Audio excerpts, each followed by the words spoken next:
goes good with green. Goes well with green. It so does. I'm Tiffany, And I'm Kelly. and we're your revenue insiders.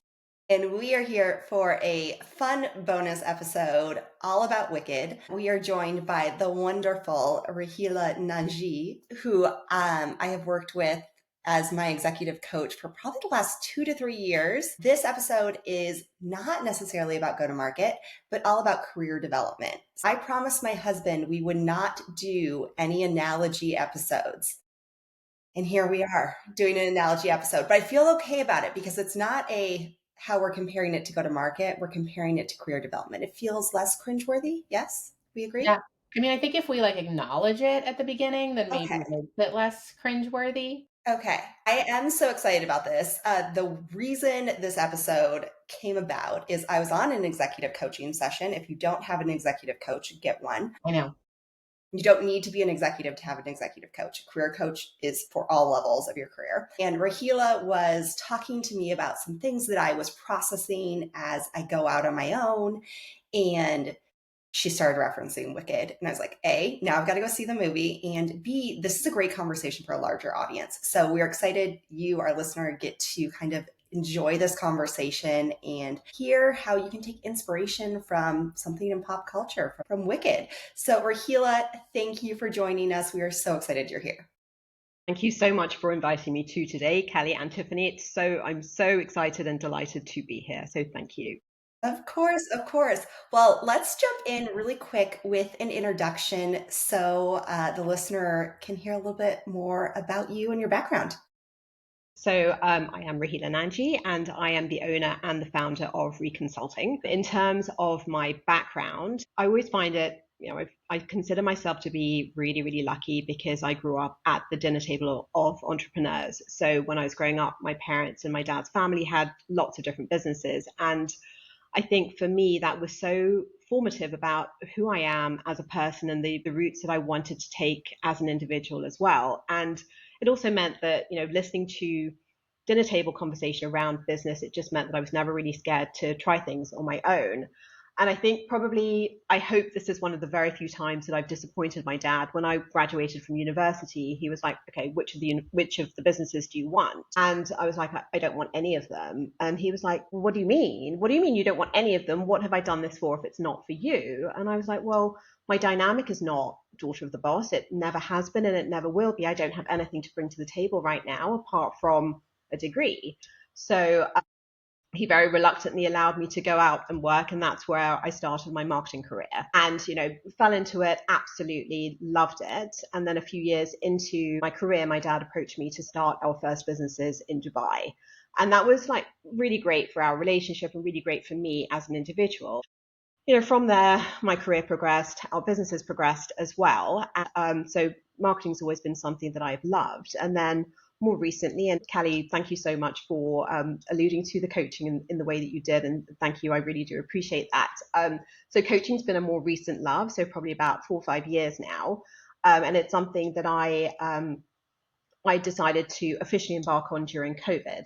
So I now have the privilege of working with companies from Singapore to the West Coast, and I work with incredible individuals. And it's such a privilege my role is to walk alongside people to where they want to go. And it's so rewarding in so many different ways. And it's also very complemented by the marketing practice of my business as well. So I still have quite a foot in the corporate world, but I now have this joy work that is all about other people's aspirations and their ambitions. And it's all about really just helping people to get to where they want to be, whether that's as an individual or an organization. Such a fascinating career. I want to jump right in because I'm just like, I want to pick your brain on this topic specifically. Mm-hmm. Kelly and I went and saw Wicked, and mm-hmm. the first thing I said to Kelly when the movie wrapped up was, it was so glaringly obvious to me when I think about, and then I know we're going to use the cringy analogy of like Wicked to business, but when I watched it, Elphaba to me was like the person who's always they're exceptional at the execution work that they're doing, and they don't understand why they're not getting any further, like why they don't fit in or why leadership doesn't see them as important or valuable. And Glinda is the example of someone who negotiates their way to the top without actually having any real skill to do anything. And I think so many people, women specifically, get stuck in that place in their career where they're one or the other and they don't know how to bridge the gap. And I would love to hear your thoughts on, like, either from a coaching perspective or just your general business knowledge. Like, have you seen, did you see that in the movie? Have you seen that with any of the coaching you've done? Yeah. And Tiffany, thank you so much for bringing that up. I was also really, really struck by that as I watched the movie as well. And it did have parallels to my personal life, my professional life, what I've seen around with friends as well. And I think with somebody like Elphaba, who is extremely competent, she's intelligent, she's educated, she ticks every single box. And it is, unfortunately, as you raised, it does seem to happen often with females where they do, they're overlooked for promotion and they seem to, and particularly in the case of Elphaba, she remained so tied to her values.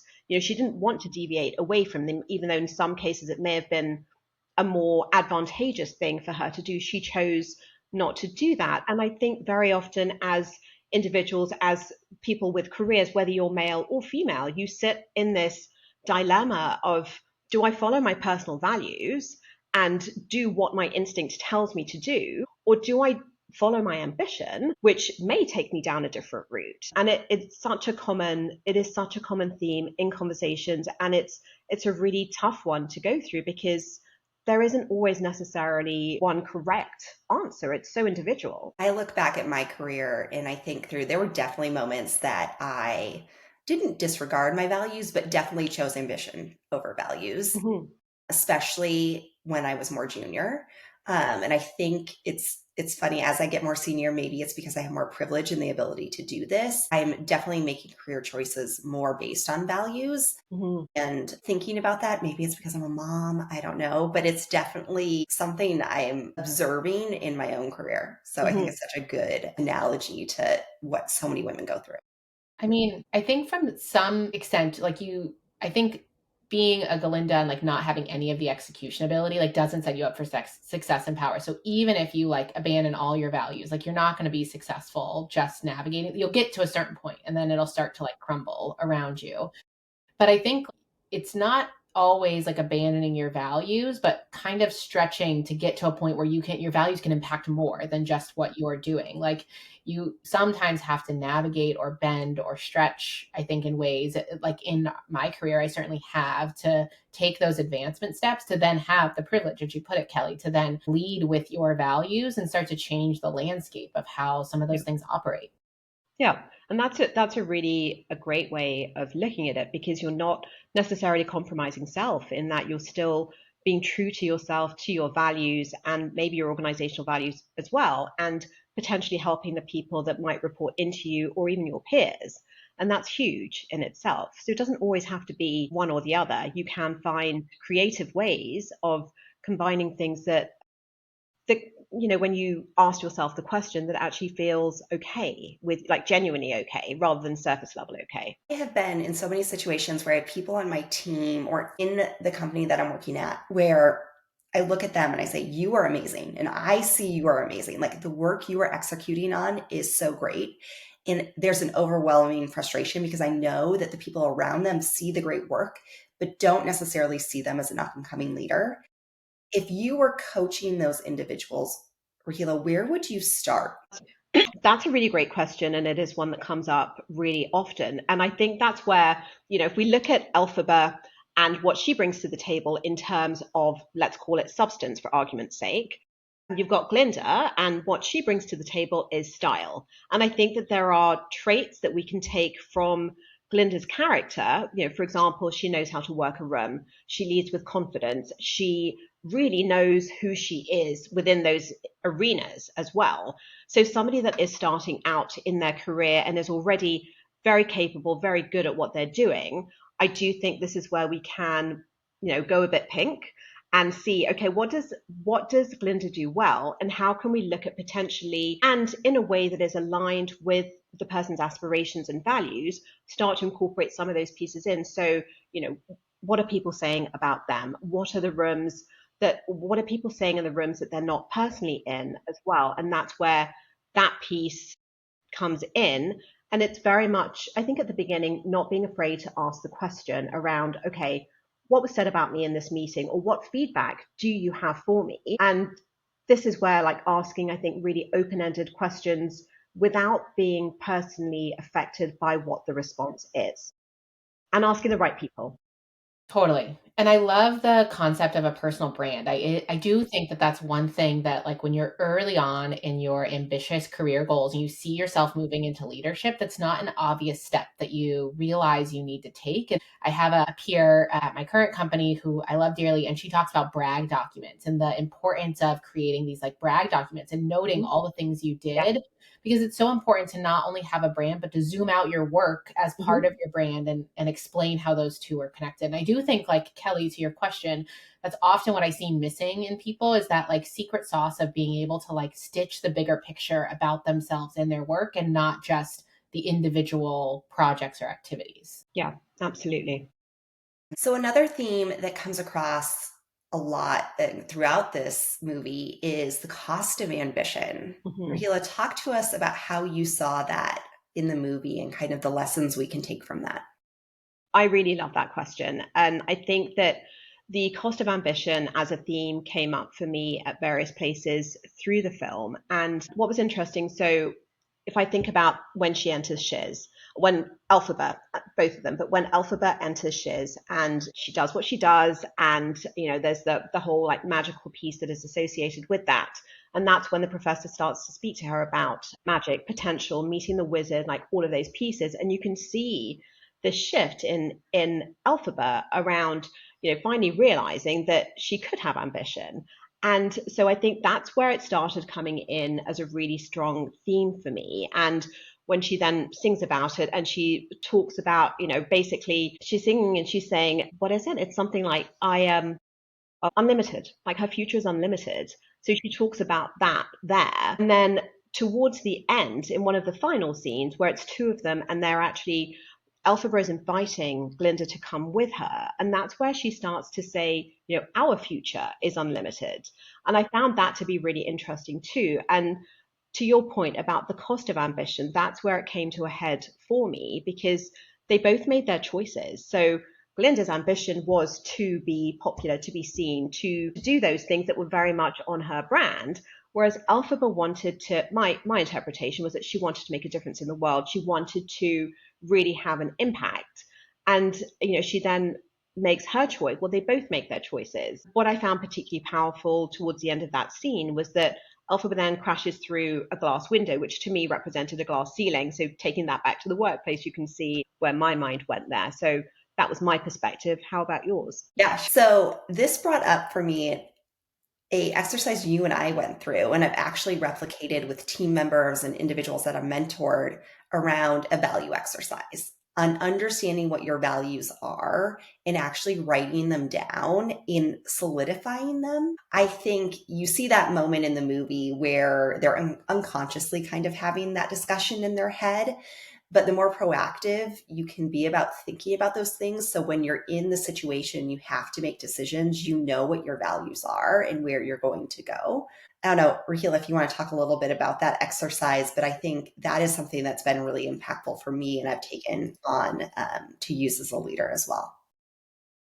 Thank you so much. Yeah, so that exercise was really, it was a massive list of values alphabetized, and the whole exercise is, okay, take those away and really speak to the ones that, like, highlight the ones that speak to you and the ones that you really want to embody. And it's an exercise that you can do as an individual, as a team, as an organization.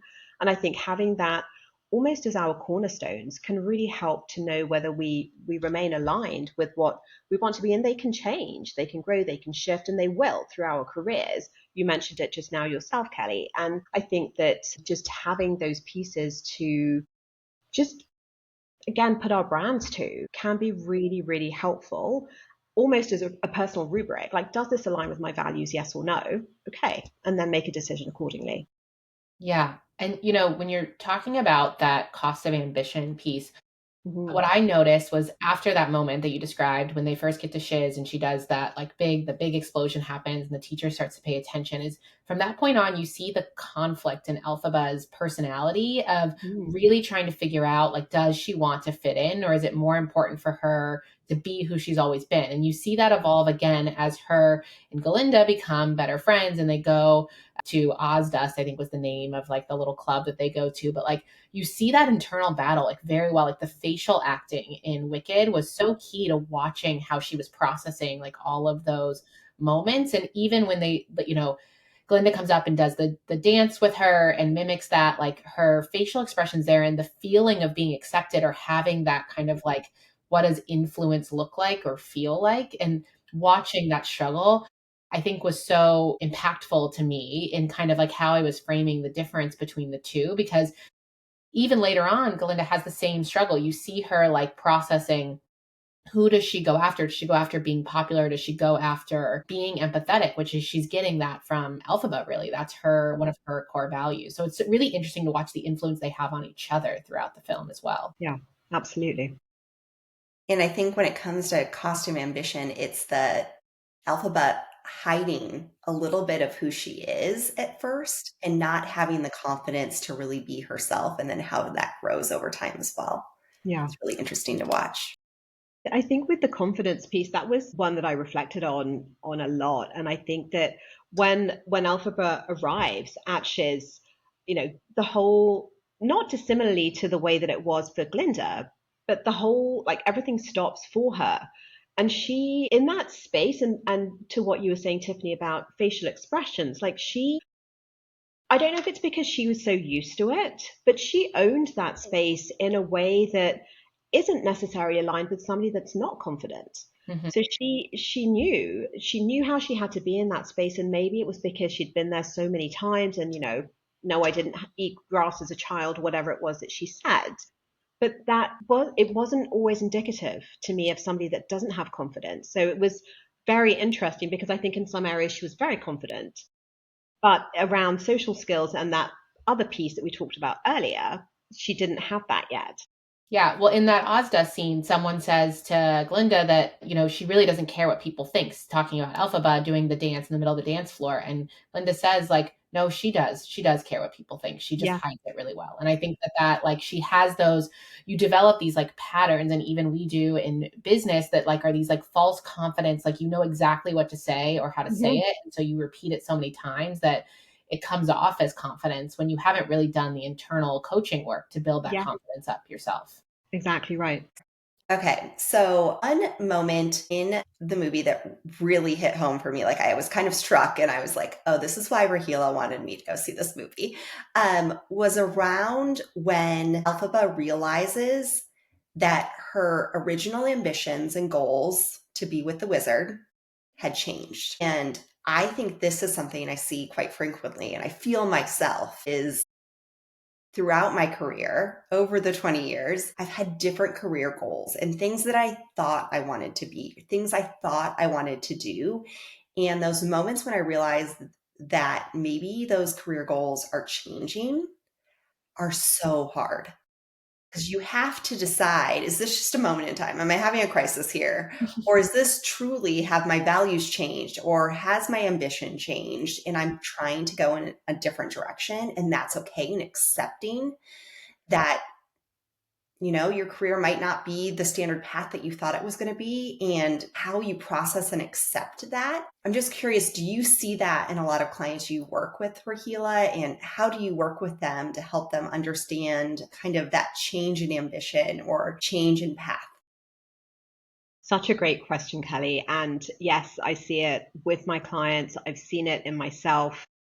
We get to points in our careers where it's exactly like that scene where this is all I've ever wanted in my life and I don't want it anymore. And where do you then go from there if you've like basically paved the way to get there and that's what your heart has been set on?